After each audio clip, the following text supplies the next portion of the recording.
Recording. Well, I'm so excited to be here with a brand new amazing guest. I've got Dawn Chubai from the beautiful Vancouver. She has done a lot of really super amazing stuff in the media and been an entrepreneur, and she's been on broadcast, amazing television. She's done a lot of things from, if everyone remembers, maybe the breakfast television and the shopping channel, and from Vancouver to Toronto and back again, and bringing all kinds of fun, playful energy, a lot of experience in storytelling, in sharing her expertise in communication, and but doing that in a really raw, amazing, fun, authentic way. And she's now got her own platform where she's teaching people how to sell, whether it's products or it's an entrepreneur or you have retreats or a home-based business, and really teaching people how to share their story and be that really raw, vulnerable, authentic person. So I know there's much more to the story, but I would love to invite Dawn just to share with all of us a bit more details and kind of your journey to where you are today. Yeah, thanks, Welcome. Raya. Thanks, Yeah, Raya. I'm so yeah, excited to be here. This is yeah. great. Yeah, I mean, honestly, if I were to just take it back to when I first started, I guess, being recognized, and by that I mean like a person that puts themselves out there, it really started in the backyard. And with mom hosting the backyard concerts and little Dawn putting together, my band, which really comprised of my sister and our neighbor friends who were they had kids all the same age as us, and doing those backyard concerts. And so I was never afraid to be on the stage per se, or now, of course, for the last 25 years in front of the camera, which is actually kind of surprising because I was always shy in school. But it was one of those things that I was just always naturally able to do. So fast forward into how that translates into a career. Yeah, 25 years in television. And that's combined again from my time on breakfast television, but also in the world of TV home shopping. And one of, I think, my superpowers or personal genius, if you like to use that term, is that I've always made people feel comfortable in that space as well. Often live, sometimes with mere moments of a pep talk or a few tips and tricks. And so now I've kind of taken all of those things that I've been able to do organically and create a program that helps entrepreneurs and brands sell their products, but even selling themselves. I mean, even as a media trainer, I'm helping people tell their story through the camera in a way that feels very connected, which I think, Raya, we can all agree in this connected space, especially at, our age, I'm going to say, Yeah. it never ever probably felt very natural for a lot of people. But the new generation, this is where they're born. They're born in the digital age. So I'm trying to help people bridge that gap between that in person and that technology. Which is amazing. And you and I've had a couple conversations around that. And I mean, I don't for me it doesn't, same thing. I was always, kind of not afraid of the camera, and I was just kind of always being myself. My mom was a photographer, and we were out, doing many different kinds of things. And so, it just kind of comes naturally to be able to speak or to be on stage, even though I always say to people, even like if it really pulls you and you're scared, just be scared shitless and show up anyway. Say yes, and the rest will flow, right? Like, even if you go from the backyard to the stage. I mean, there's lots of steps in between there, but and it can get uncomfortable and it can be all these things, but in that uncomfortableness becomes that blossoming and that transformation of the journey, right? Yeah, I mean, without some level of discomfort Mhm. and doing it scared, there is no growth. Right? There's none. No, no. So what really inspired you to kind of, take your beautiful, amazing, vast experience and your knowledge and go kind of in your own direction and really set a beautiful stage in a beautiful place where you can really help people like myself and many others who are, stepping out in a very different way than we're used to. Instead of, like, for me, I'm going from, the 30, 30 years of one-to-one therapy, kind of working for agencies, and in the last 5 years stepping out and going, you know what, I'm going to podcast because I want to, and I'm going to run retreats, and I'm going to do groups, and I'm going to do therapy in a whole new way. Don't know what it looks like, but I'm going to show up anyway. So what inspired you to really take your zone of genius and your gift and go do something with it? Well, I mean, first of all, it always stems, and I think you're probably the same, and anybody that's listening or watching, if you've got something that you think can help others, then you want to broadcast that. And by broadcast, I mean literally shout it or whatever Mhm. format you would have done it either in the past and will do in the future. The power of on camera, so Mhm. video or live, and that I Mhm. work with people in both of those spaces, is a great way to do that. You can reach so many people that you just couldn't if it was just you traveling and welcoming people into your home or your shop or your retreat. It's the Yeah. ability to reach the masses and to have your message spread. So if I go beyond or even more backtrack to before it was called live selling, because Mhm. I do, again, I run my live selling school and I teach people to sell themselves, their products or whatever, um, through the camera. But when I started first helping people as a part of my entrepreneurship, we called it media training. So that often we'll hear that. And of course, the term media has changed over the years, but let's call it camera confidence building. Most people probably can understand what that is. And what sparked me into that was, again, working in media. I knew how to get people comfortable in a short amount of time. But I remember seeing an advertisement on the television station I worked with. And by advertisement, it was like kind of like an infomercial. So it was a real estate agent who was appearing. It was taped in front of like a green screen, and it was just him on camera. And I won't say his name just to preserve his identity because this really catapulted my entire entrepreneurship. And he wa- he just he wasn't very good. And I hate to say that because I mean it takes a lot of bravery to put yourself in Yeah. front of the camera. And this isn't a critique on him, but it was more a critique for me, as I say it now, on the station I worked with, because I know exactly how these conversations go. They go with somebody saying, "Hey, X station, I want to do an infomercial." And X station goes, "Great, here's the price." And that person goes on and does their infomercial, submits their script, and they basically, put a camera person there and I guess, what you would call a producer. And I only say that because of the next part of my story. And they execute this ad, and it's, whatever, 10 grand or whatever it would be, which is a lot of money for everybody. But, if you think it could bring you business, you're willing to do that, of course, right? It's an investment and you hope for a return on that investment. And I remember watching this ad and thinking to myself, oh my gosh, there's no way he's going to get business from this. It's just, he looks Mhm. uncomfortable. I can tell he's nervous, and it's okay to be nervous, but his discomfort on camera made me uncomfortable, and I can't imagine I'd be the only one. Like it Yeah. was step away, go to the bathroom kind of commercial, not the kind you're drawn to, right? Because Yeah. that's what Yeah. we did when you had live commercials or commercials that were airing on broadcast television. And I remember talking to my colleague who was part of that. I'm going to say that part of that department. She wasn't a part of that commercial, but she's part of that department. And I remember her telling me how upset that this client of theirs, this real estate agent, was because he didn't get any leads. And so he did not have any return on that investment. And my first thing I said, and it was almost like I felt like I could rip it back in my mouth because I was pretty blunt. And I said, well, no kidding, because it was freaking awful. And I'm saying Mm. this internally. I would never say it to the Yeah. person's face, which is why I'm No. not saying it to you now, the name. Um, and the challenge was, or the thing that really hit home for me is he was mad at the station because he thought that the station didn't have any reach and the failure of his ad was because of the station. And Mhm. my thing was, well, yeah, kind of, but not for the reason he thought. It had nothing to do with the placement of the ad. It had nothing to do with anything other Mhm. than the fact that I think the station didn't do their part in making sure he had the very best opportunity to have a Yeah. great experience.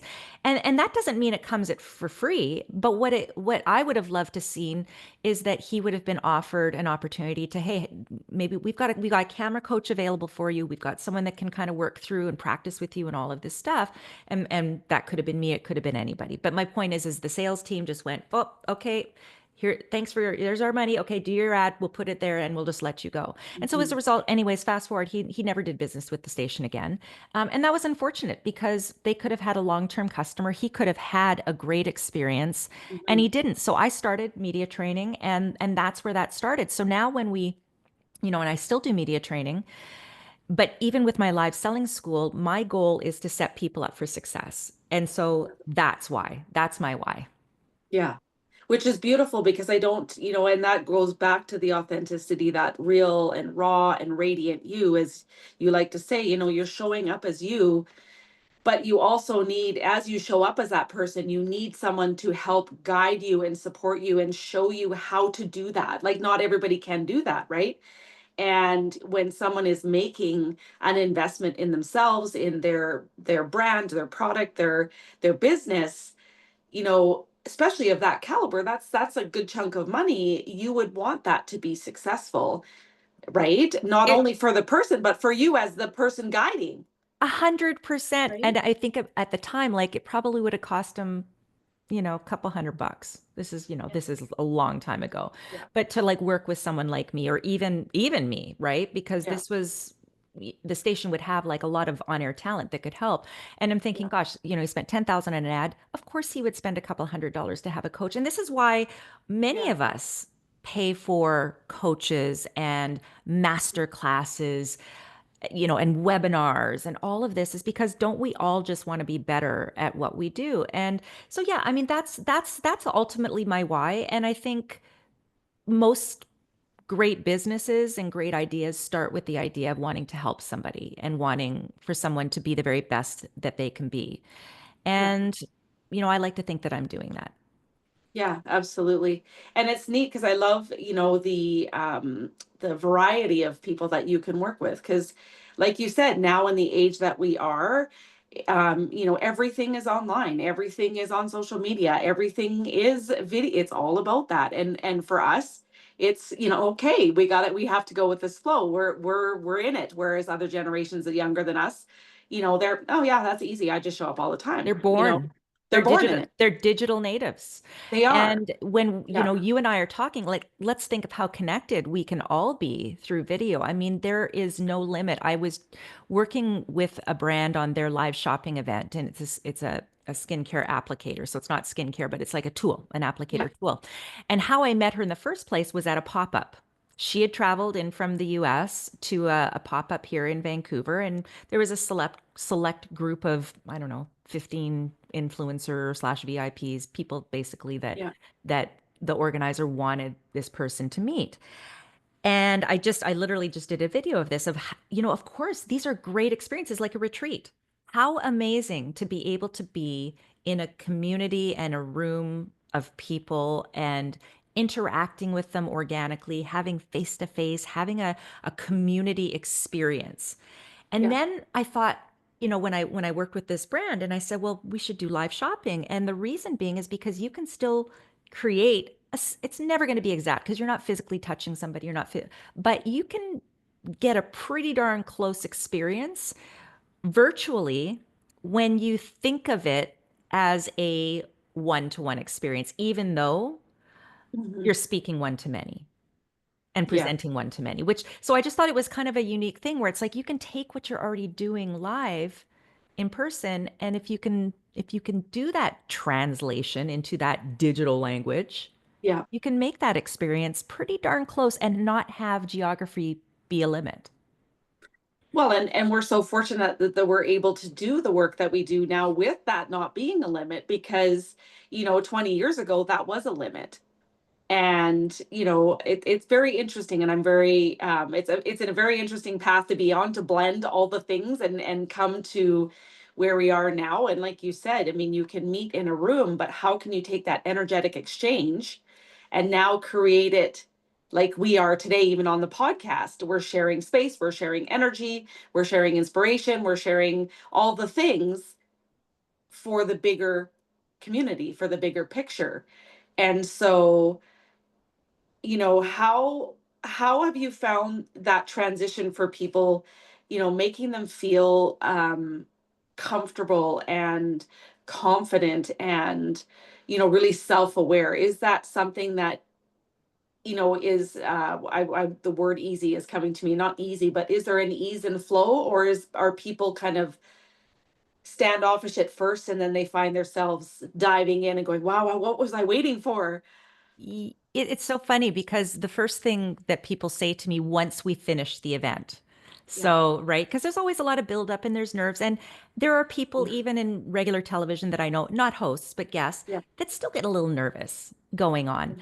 But a lot of it stems from knowing your stuff and practicing on camera. And my biggest tip that I have for people that sometimes feel a little bit insecure about being on camera is to treat that camera. So, I'm looking at a camera on my laptop, is to treat that camera, first of all, to know where it is, right? So it's right Yeah. there so that I can look you in the eye Yeah. and I imagine that I'm talking to Raya, which I am. But I also know that we've got however many people listening or watching, Yeah.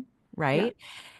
And I know that through my conversation with Raya, I'm having conversation with so many people that you and I will never meet, Yeah. may never ever talk to, but that need what we have to give. And so for the businesses that I work with, how I help them work around that is I say, just Mhm. imagine you're speaking to a very good friend and somebody that you want to help, or you're at a dinner party, and make it feel inclusive.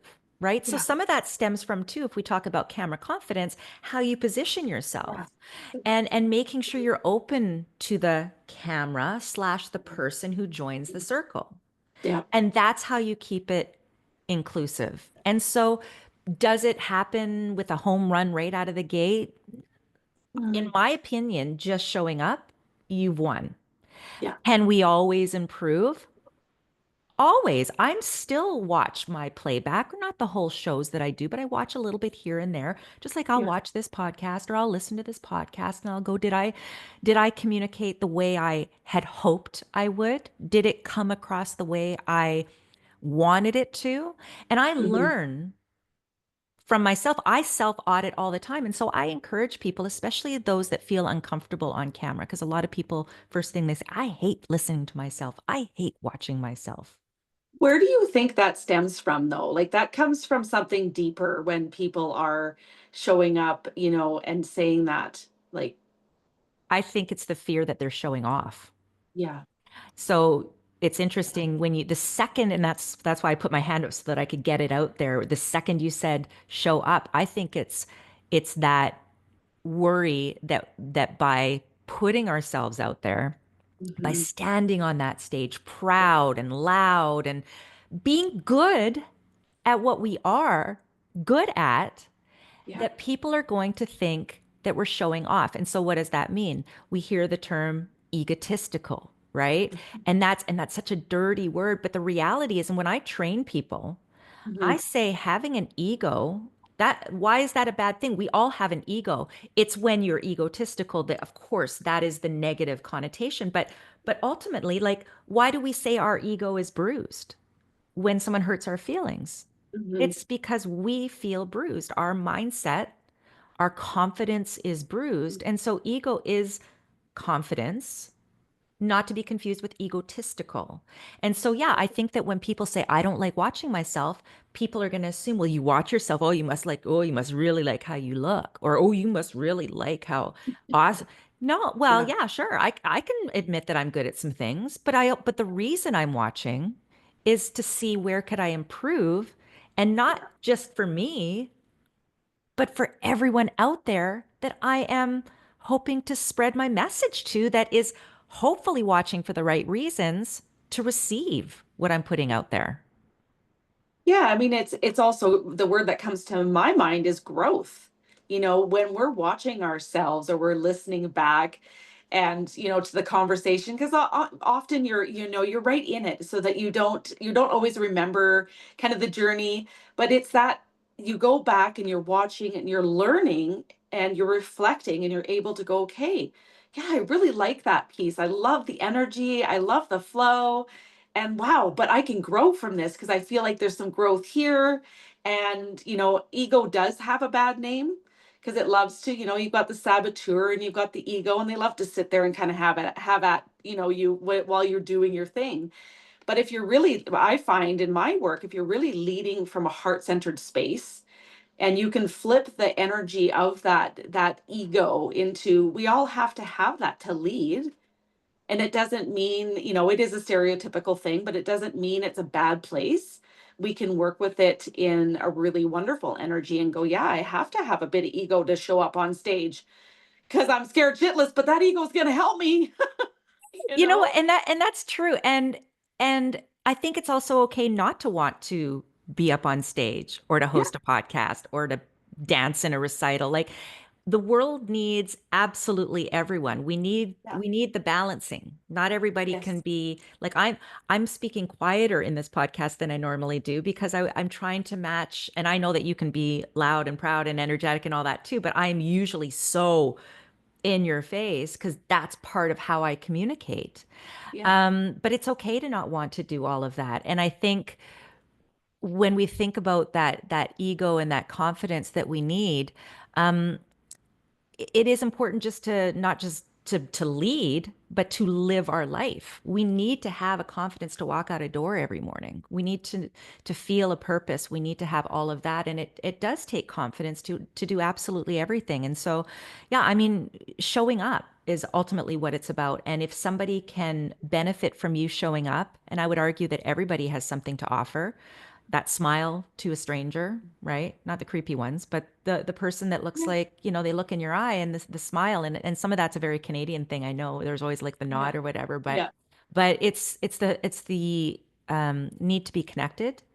Yeah. And I am grateful that we have technology that allows us to do that. I mean, COVID, if there's anything that there's nothing, not really anything good that came out of it other than the fact that we realized that we did not have to have limits to communication. Yes. We had weekly dinners with my in-laws who lived across the country. And that would have been a very lonely time for Mhm. certainly a senior population to Yeah. not be connected with kids, grandkids, all that other stuff. And now we still do Zoom dinners and cocktail Yeah. hour with them. And it's like we're in the same room. It's amazing what technology has allowed for us. But it's interesting because I know with you, Raya, like a lot of your experiences are very one to a community group that's Yeah. together in nature and in space. And I think it's important to not throw all that out either. It is important to be connected as humans. And so, Mm. using digital is a great complement to those in-person experiences, those coffee dates, those dinner dates, those retreats. Yeah. It is, and it actually really does compliment. Like, I'm just kind of getting into, okay, we're doing the retreats, and afterwards, 1 to 2 weeks after the retreat, we're kind of getting back together. We're getting on Zoom. We're seeing how everybody has landed at home and how things are going, because it is a very transformational period. It you go home, you arrive one person and you go home a completely different person, and it's not always easy to integrate. So what I'm finding is that this is helping that integration. I'm able to support people in a whole other way because I can't be with every single person because they're not just from one place, right? I had a lady from Switzerland come to my last one. Well, I can't just pop on over to Switzerland and hang out with her, although I would love to. But we can stay connected with WhatsApp or Zoom or whatever, and I can send her a voice message and I could say, "Hey, how are you doing? Like, how are things going?" So the connectedness is really interesting, because it continues. So of course we thrive when we're in person because that energetic exchange is very different, but we can also have that continuum and that space. And I'm diving into what that looks like, as far as how that works with the therapeutic spaces, with the retreats, with gatherings, and making that really blend well. And I think that's what we're seeing, right? It's the blending. Yeah, and I think, as I listen to you, it's not unlike the guy on the TV that wanted to reach more people. And then he finished his relationship with the station. That opportunity, if he'd had a good experience, he could have kept a relationship going. And it's not Yeah. exactly the same, really, I'm making this sort of how it ties in. But if I think of for you, isn't it nice that there's another opportunity to keep the community? So there's business, right? Yeah. We all know, and listen, I would love it if we could all just share our personal genius for free and no one had to worry about paying bills and all that stuff. The reality is for us to do what we do, we have to charge. Like it's Yeah. not, I would love it if we didn't have to, because I think everybody deserves to have what we can offer. And there are bits and pieces that we can give them, things like podcasts and webinars and all of Yeah. that, of course. But I think when we offer a service built around our personal genius, there is always part of it that is transactional, like it just Yeah. is. And so when that transaction is finished, when that advertisement goes on air and that is finished, is that relationship done? When people go to your retreat and it's finished, is that relationship done? And it's just severed. And I think in experiential, Yeah. what you're offering there, Yeah. when people feel so connected, not just with Mhm. themselves, but with nature, with the people, Yeah. it feels very harsh to have it just severed. And I Yes. think that's what technology in the space that you're in, Hmm. Raya, allows you to do. And whether it's free or at a cost or a Facebook, it doesn't matter. The point is that people can stay if they want connected. And it is that feeling of having a place in this world Yeah. with people that we share experiences with that makes life pretty awesome. And I think that for you to be able to continue the conversation, continue the learning, continue the transformation, to check in on people is such a gift that you can offer through virtual experiences. Yeah. It is. It's quite fun to be able to see how that grows and transforms because, even the work that you've done, where you came from and where you are, there's so much transformation and growth and change because the world has done that. And I feel like, when I even work one to one with somebody, having that deep connection and that continued relationship as it evolves. I might work with somebody for a full year and after that they're done, or maybe it's 3 months or whatever it is. As that container completes, there's other places for them to be. Whether you said, like you said, listening to the podcast, they're like, hey, I want to listen weekly to Raya's podcast. She's got some cool guests that come on. Maybe I'm going to learn something, or they can stay connected.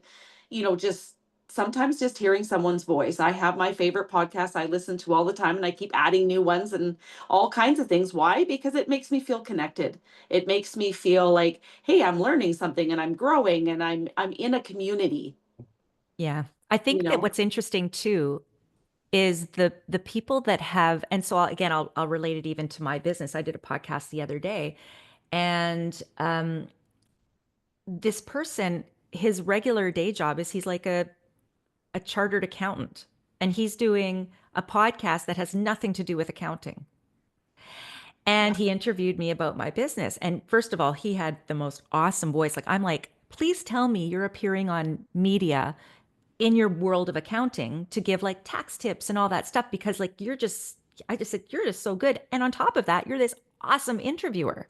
So Yeah. through technology and through a podcast, he's tapping into a completely different zone of genius. Like he's not a he's not making money on podcasting. He's doing No. this first of all because he just really wants to, Yeah. and he's filling something within himself. And so when I Yeah. look at my live selling school, for instance, and working with brands in particular, I mean, I work with brands that also have a brick and mortar, but let's go to the direct to consumer, where essentially their brand lives on a website, and there might be like an about me section that says, you know, here's the founder of the brand and here's their origin story and blah blah blah and all this stuff, which is great. That's pretty cookie cutter, but it's also very important, right? But you're Yeah. essentially it's a very faceless experience. Yeah. And so, one of the things that I love about what I do is it takes all of that camera confidence building, sharing your key messages and all that, but doing it as a conduit toward helping people get to know you and ultimately your product. And then hopefully, again, that funnels into the support of your product. AKA sales. Yeah. And I always love when I work with a founder who realizes, oh my gosh, first of all, I never thought I'd ever get to just tell my story or to physically show someone how to use my products. And whether that is with live shopping or in social media. And social media, by the way, can be shoppable.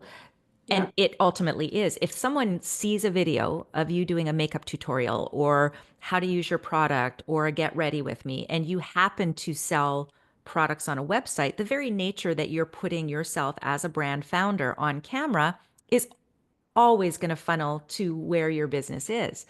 And how fortunate we are to be able to have that opportunity. I mean, that Hmm. never existed No. before. And it, to me, one of the reasons I love seeing founders and people go on video, and even if you are, your main bread and butter is your in-person experiences, like your retreats, for instance, putting yourself on camera exposes you to so many more people. And it sets you apart from the other people that might be working and living and providing services or products within your space or your niche. So Yeah. the power of being on camera in whatever way that is you can't dispute it. You just cannot dispute it. For instance, if there was someone else, there isn't anybody offering what I do specifically because of what Yeah. I do, but let's say there were, and all they did was have a static website page and Yeah. no video. And you're going Yeah. to look, someone's going to go search, okay, who can help me with XXXXX? Not sex, but XXX. I realize that's how it sounded with you because of the way it all smushes together. Yeah. But if you have the two side by side, Hmm. you're going to go with Dawn, who is first of all able to share Yeah. why I'm teaching this is because I feel I'm pretty good at it. I'm pretty good at being it. And yes, there are qualities that I bring to the table that are innately me, right? I can't, Yeah. there's certain things I can't teach. But what I can do is help you do your version of this. And you would only know that that I can help you is through that a bit of that aspirational experience, which a static page can't do. So the same No. goes for I'm a product. Dawn Chubai is a brand. Dawn Chubai is a product, right? I don't Yeah. have a physical product. I have a digital product, and I have what I can coach and teach. And you would be the same, Yeah. Raya, right? So if there is another person offering a retreat and all they have is a website, and yet Raya is very good on social media, maybe does the odd webinar, people listen to her podcast. Now we know Raya or Hmm. anyone listening. Now we know you.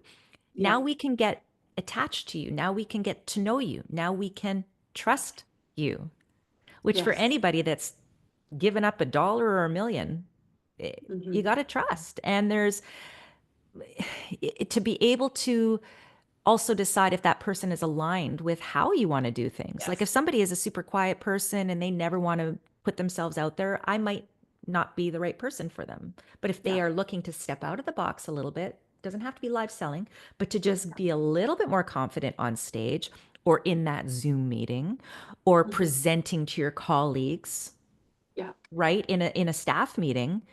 that's what I can help with. And I think that you would never know that if you didn't meet me. Right. And that's, and then it goes back to even just that discovery. So someone's looking up someone, they find you, they're like, man, I want to know more. So what you and I and many in our varied fields do is we offer that discovery, that place for people to book that time to go, man, I was really intrigued. I love the energy. I feel aligned. Let's meet with that person for like that half an hour that they offer because I want to know more. And I mean, you and I did that. We went a little past our time because we were like talking about all kinds of great things. But I remember in that conversation, we started talking about all kinds of really great things. You gave me super amazing inspiration. We started talking about people's heavy loads and, dragging that little radial flyer wagon with everything spilling out, or that red backpack that's so heavy and it's just like you've been carrying the weight of the world for so long. And so, just in our short conversations that we had, you're like, hey, like show up and try this, like show people how to unpack it, show people how to, take the things out of that wagon, be playful, be silly, be fun, show up in a way that is going to make it, relatable and understandable. You know what it's like to carry that load and to drag it along. So why not show people what it's like to slowly start to unpack that? And I remember sitting in my greenhouse with my collection of rocks because I have an awful lot of rocks and not a lot of plants in my greenhouse. But I'm sitting in there. I had my daughter's backpack and I shoved journals and books and like all kinds of things. I'm like, geez, there's like all these journals I've probably written on a few pages because, there was something I needed to get down, and all these books that I've read half of and I just haven't had time to go back, or I got what I needed. And I thought, how fun. I get to sit there and I'm sitting with my rocks and kind of joking about we're going to have, this coffee hour with Raya and her greenhouse and her rocks and unpacking all this stuff. And it was just really fun to play with that idea. And I think what you encourage is almost it's getting people in touch with that playfulness and that curiosity and that sense of wonder, which I love doing in my way too. So that really resonated with me because I'm like, yeah, I don't have to be all serious about this. I can be like super fun and playful and silly, and that helps to break those barriers down for people to go, "Oh my gosh, she's like super real." I don't know how not to be real anyway, but I'm barefoot, I'm outside, I'm being goofy, I'm like doing all the things. And even was it yesterday, I have um the Jenga, but like yard size Jenga with made with 2x4s, and it's in this box outside and it's been sitting out all winter. So I'm like, I don't think that box is very strong anymore. But anyways, so I put my camera up and I'm like, this is like a big heavy load that people have to carry, this big heavy box. And I'm going to grab it and start walking with it. And it just fell apart, which was perfect. I didn't even plan it. And I'm like, oh my God, this is what happens when the load overflows. And I laughed, and it was, just super off the cuff, but yet, super playful. And I'm like, yeah, it's getting back in touch with that piece, because in order for us to do our work, whether it's you training people or me having a retreat or one to one, that those other versions of us, it's that, that it goes back to childhood, those playful pieces. If we can thread them forward into what we're doing, we're creating a very unique space, I think. And it's also reaching people in a different way. Hmm. So when I say language, right now, everybody, I'm going to assume that's watching or listening speaks and understands English, and to varying Yeah. degrees, and that's fine.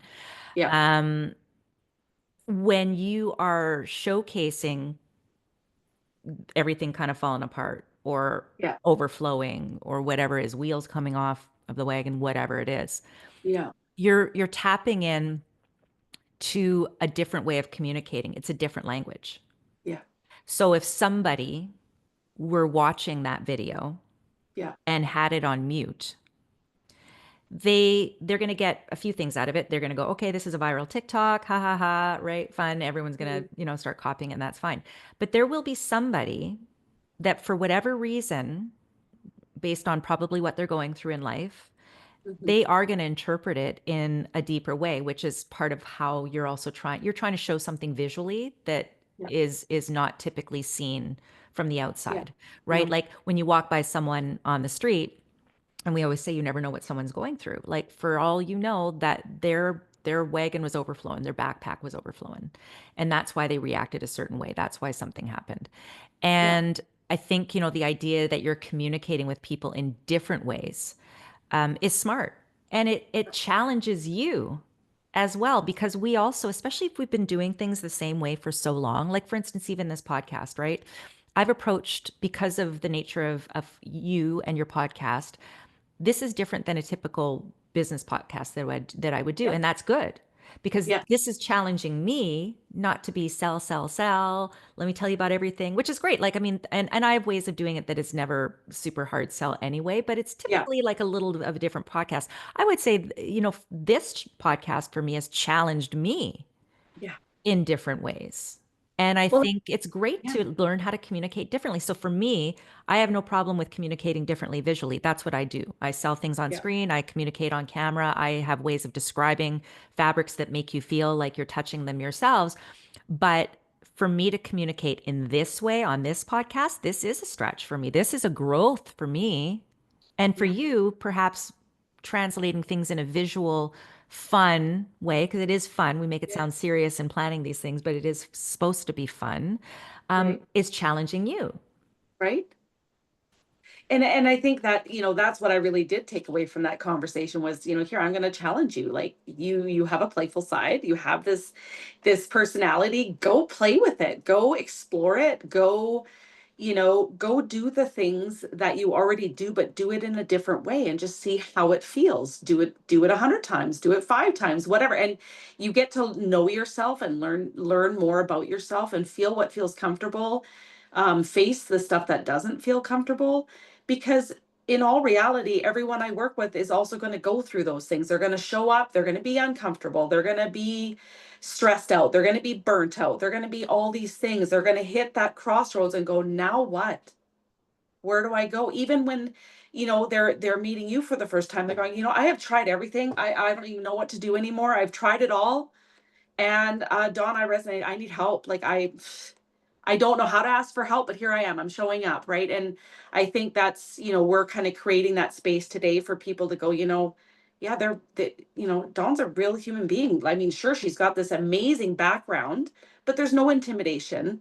There's this open conversation, this beautiful, sacred, safe space, this very empowering and inspiring space for someone to show up authentically and just say, hey, um, can you help me? This is what I do, right? And it's a huge, like, creating that space for someone is so important for people to walk through that door.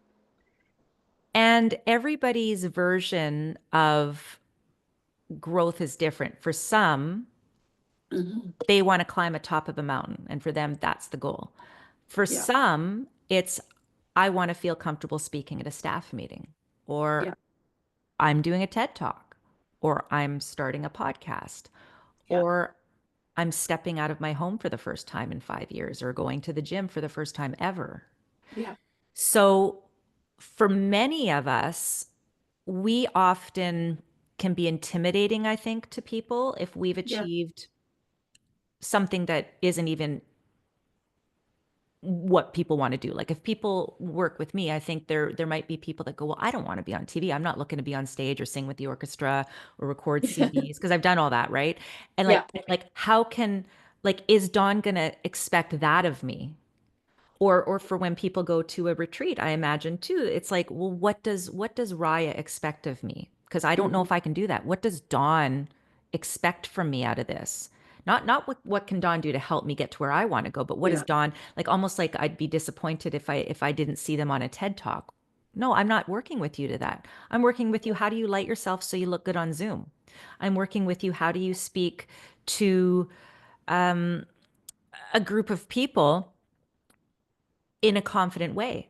For instance, I Mhm. worked with a group that so it's a community organization with people that have English as a second language, and they're mostly in the Latin community, and everyone speaks English, but they Mhm. don't feel confident sometimes in the workplace or on stage because they worry Yeah. that people are judging them if their Mhm. grammar's not correct or whatever. And I'm thinking, well, first of all, you speak way more languages than I do, so good on you for, you Yeah. know, doing something new. And then to stand on stage or in front of your colleagues, like that has to be stressful.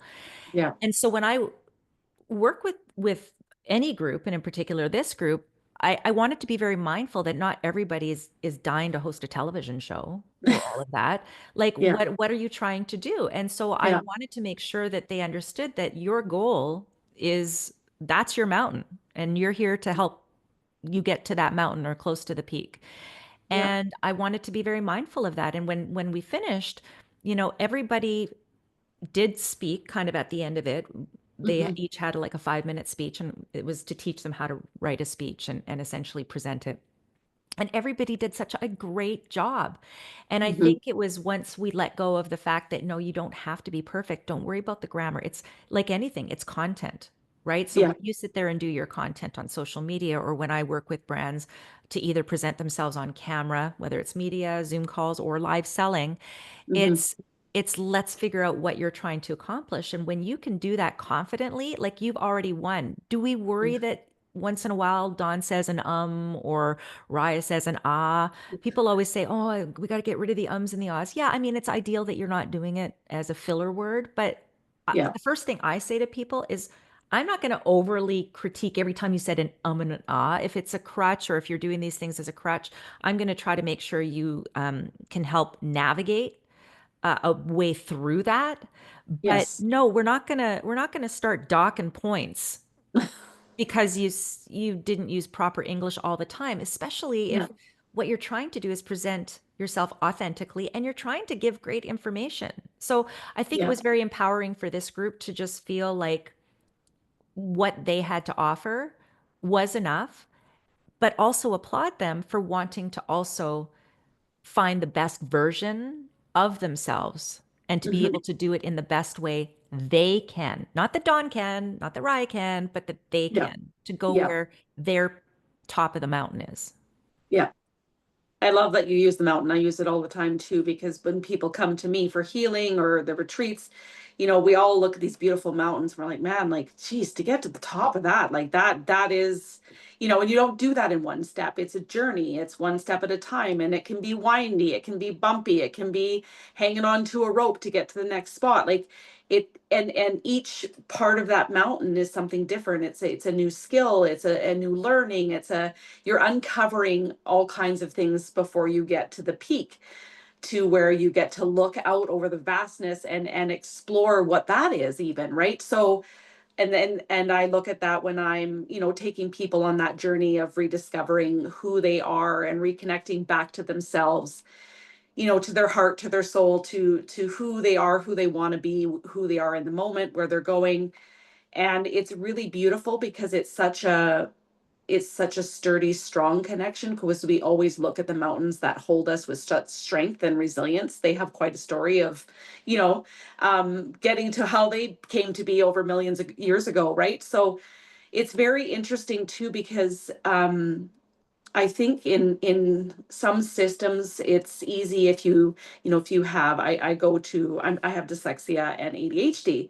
So I was always told that I would never be able to speak, I would never graduate, I would never be able to write a book or do this or do da da da da. And I'm like, huh. And then my dad on the other side, he's going, well, yeah, but there's no such word as I can't. And I'm like, okay, this institution is telling me I can't. You're telling me this. Where do I find my authentic way and how I get to do it for me? Because it's not going to look the same as it would for someone else. So, I spent a lot of my life, I had a lot of influences all through school that really tried to kind of keep pushing me down, pushing me down. And now I find myself loving podcasting, because why not? I have no idea even how I got there. I just decided one day I was going to do it 3 years ago, and I slowly started dabbling. And now I'm like, I just want to go. I love it. I want to go, go, go, go, go, because I get to meet really cool people, and I get to also grow and change and evolve myself. And then even with publishing, I mean, both my parents are published authors, traveled the world, like all kinds of things. I'm like, how do I do that? Like, I can't, I'm not that smart. And I landed in a couple places that were so empowering, and the communities were so supportive, and we're all different levels of, geniuses and gifts and authenticities and all these things and stories, and the support and the camaraderie of people coming together was so life changing for me. Like I just organically landed in three different places, and I've had three different publishings, and I'm like, who would have thought? And so I feel like, when you're working with people, because everybody has their own story, you're empowering them one step at a time to go, you got this, you can so do this, but it's unique to you. It's not my way or John's way or Jill's way, it's your way. Well, when you said who would have thought, it wouldn't have been possible if you didn't think it. I know, right?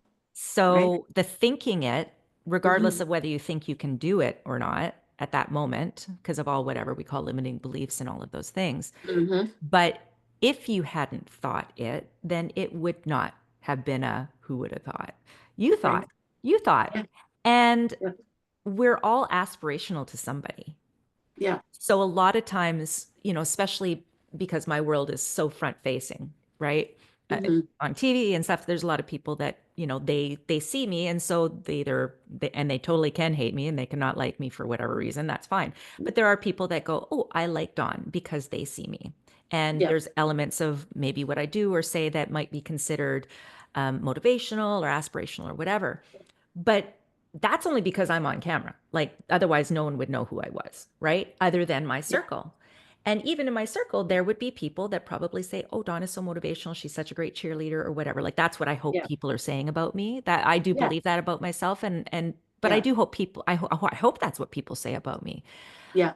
But everybody has somebody in their life who is looking up to them.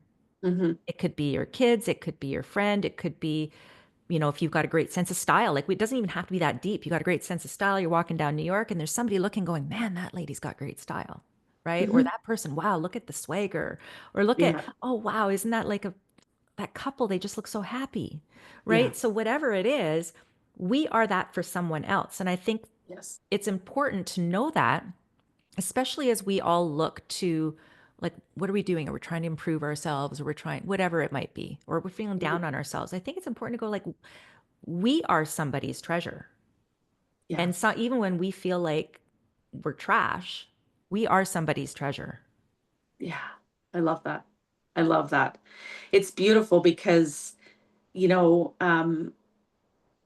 that treasure, we get to hold that mirror up, and we get to have mirrors held up for us and get to be reminded of that, and maybe in somebody's darkest day, they're going, "Oh, Dawn's energy, she just lifted me up." There's that treasure piece, that little thread, that little piece that you're sharing out there with the world. So if you are, people are out there and they're going like, "I really want to get better at this. I don't know. I kind of listen to the podcast, but what would be something, that maybe you could open up that space for someone who, is just sitting there and they're really scared, but they know it's their next move, and they want to explore that. What would advice would you give them, and kind of moving forward with the next steps? Yeah. So, I mean, first of all, identifying that you want to grow in a certain space is great. And maybe today you listened, you watched, or whatever, and you thought, "Gosh, maybe I should get a little more comfortable speaking up or talking to a group of people." Yeah. Um, we'll do the kind of, here's what you can do on your own. Just start doing it. And even if it starts with you propping up your phone and pretending it's a group of people, because that's really what I work with, is like the idea of that you're working through a screen to people you've never Yeah. seen. Yeah. But you can also do that as a practice for yourself if you're getting ready to speak, at a staff meeting or whatever. Just tape yourself so that you see what other people are going to see, Yes. and then watch it back, and be kind to yourself, but also be a little bit critical. And by critical, I mean self-audit. I don't mean criticize, Yeah. but you don't grow if you're not self-critiquing. You're not. You Yes. can't. We're not all a finished state.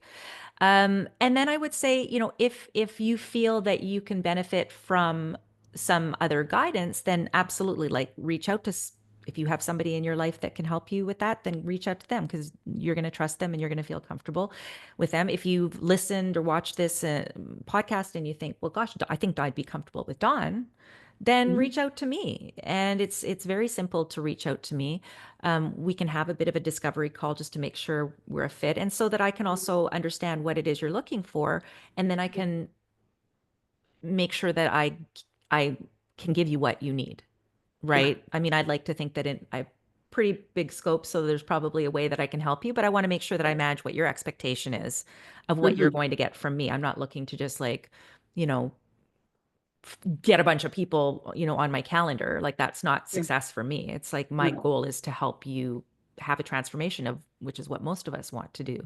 Yeah. And you can, and yeah, people can do that. I'd love for anybody that's listening and wants some help presenting their best selves or their products, to Yeah. reach out to me, and they can do that via dawnchubay.com is probably the easiest way to do that. And of course, I'm on all social media as well. Yeah. Perfect. I'll share all that information for everybody too. If you were to think of who was your biggest inspiration, you gave your mom for when you're kind of growing up. Is there anyone else that really stands out that just inspired you to step out into, the world doing all the things that you've done? So it's I mean, both of my parents were very supportive. I mean, and by the way, they're Mhm, both around, so I'm making it sound like they're not with us anymore. But and in particular, my dad.